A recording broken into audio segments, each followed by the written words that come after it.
अक्सर लोगों का ये मानना है कि हमें हिचकी इसलिए आती है कि हमें कोई याद कर रहा होता है। इस खुशफहमी से बाहर निकल के हम देखते हैं कि हिचकी की वजूहात क्या हैं और हम इसको कैसे ठीक कर सकते हैं। हिचकी एक मसल के कंट्रैक्शन की वजह से होती है।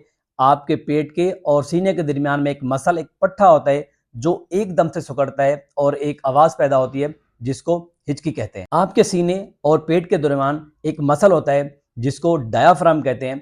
किसी वजह से अगर वो एकदम से सिकुड़ता है तो आपके सीने में फेफड़ों को एकदम जगह मिल जाती है और उनके अंदर ऑक्सीजन या हवा की मिकदार एकदम से जाती है और जो आपका वोकल कॉर्ड होता है वो एक साउंड प्रोड्यूस करता है जिसकी वजह से आपको हिचकी आती है। एकदम से और स्पीड के साथ आपकी हवा की नाली में हवा का जाना और आपके वोकल कॉर्ड का क्लोज होना एक आवाज़ पैदा करता है जिसको हिचकी कहा